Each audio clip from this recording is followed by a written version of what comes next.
Hi, ladies and gentlemen. As you can tell, my lighting isn't working that cool. But it's not about the lighting, I say. It's about the message. So if you can hear me, we're still on top of it. What am I want to talk to you about? What is it that I want to share with you this moment and this time?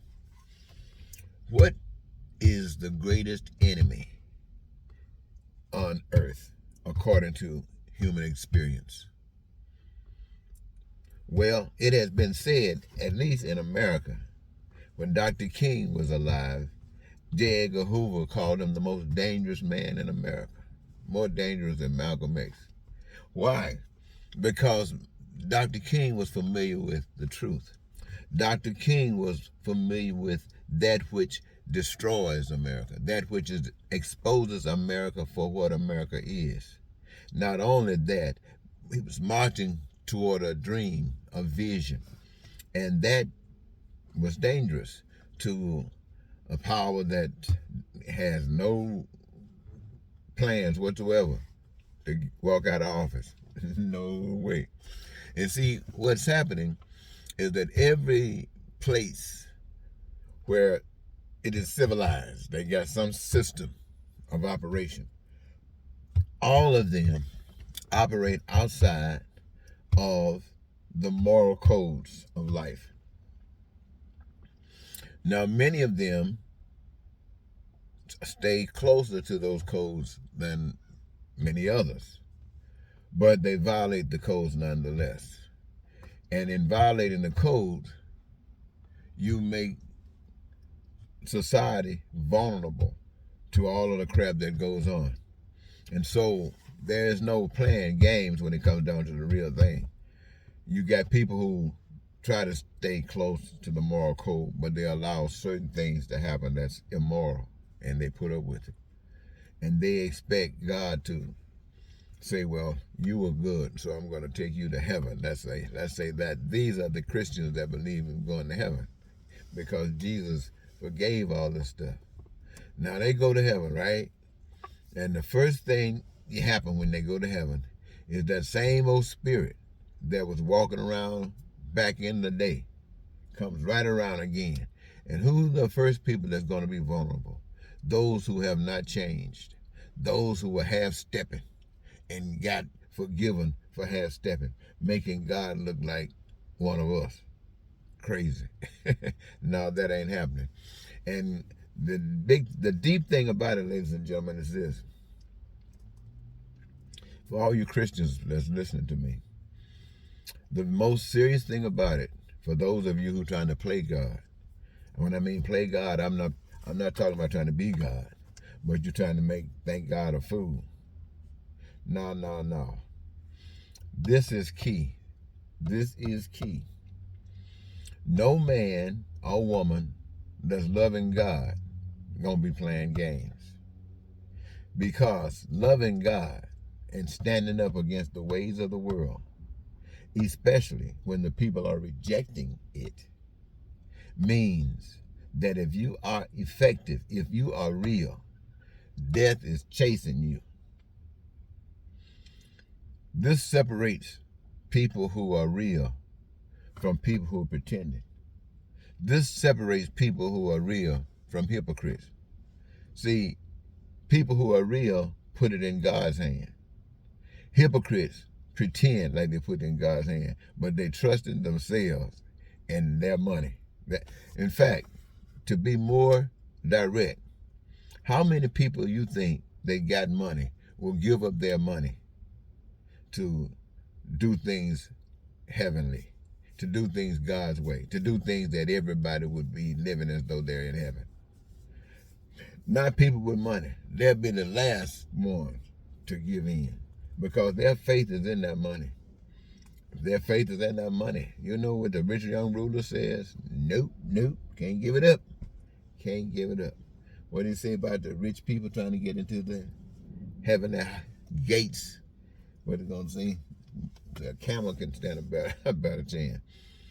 Well, people just have learned to put their faith in the money, because the money has been working for them. Even when they didn't have much, the little bit worked for them. And they have not seen no money work for anybody. And for somebody to come talking about no money working, that's just too hard for them to comprehend. So they just reject that. And so, yes, we can understand that. But the man or woman of God is like a secret agent. They are in the midst of all of this hell, in the midst of all this evil. Well, let me just say in America, in the midst of all this, this democracy that was founded on immorality, that has always existed on immorality, and birthed the baby with Donald Trump and a group of people, that America birthed that baby. And now America wish they had aborted it, but they didn't. And so they got to deal with it. So what are they trying to do? They're trying to say, look how evil this is. We never talked about being that evil. We're not that evil. So why you want to go over there and be that evil? You come on back over here where you got some sense. You know you were taught not to be that evil. But what happened, what these people fail to recognize, is whatever you are saying, these people are an expression of the results of all of that stuff. And it doesn't mean a thing to them, what you're saying, because it affected them a different kind of way. And you don't know how to move further to the righteous way because you yourselves are hypocrites.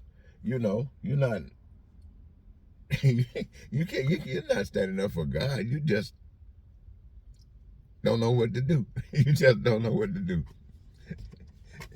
Well, that's because people haven't taken it serious. But right now, ladies and gentlemen, it is time to take it serious. It is time to take it serious. We are going through these changes because this is who we are. And everything that you're hearing is about who we are. No one is telling you about who you can be. And if there are others other than myself, they are being silenced just as I am.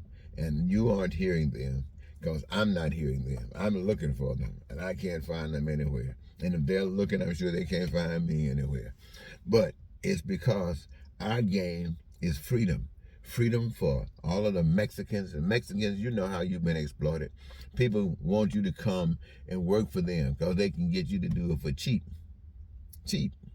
You know that's exploitation. Black people, people of color that live in America, you know how they used to work you for nothing, right? Okay? And poor white people, you know how they did the same thing to you too. All they were doing was milking what they had established a way to milk you with money. And that's what they've been doing, milking. And it happens all over the world. And some of these guys, I said it before, just let me say it again. Some of these guys get so caught up in it, they become like demons. They get power and they kill people just because they can. And people are afraid to disobey them. Then you got people who kill their own relatives to get in power. And everybody else say, well, if they'll kill their relatives, you know what they'll do to us. So everybody walk in line because nobody wants to die. And everybody been chilled not to kill. Don't kill unless you've been ordered to kill for the king. Ain't that something? And the Almighty God sitting up here saying, what's wrong with you? What's wrong with you? If you want to see how you are acting, go to Wild Kingdom on some of these cable channels and watch how the wild animals fight, murder, and kill each other for their meal. That every meal is eating each other up. And that's what we're doing. We're not eating each other up, but we're using money. And by the way you're milking money out of folks, it's the same as eating each other up. Just like the wild animals in the kingdom. Wild kingdom. Well, I just thought I'd share this with you, ladies and gentlemen. I think I'll leave it there for right now.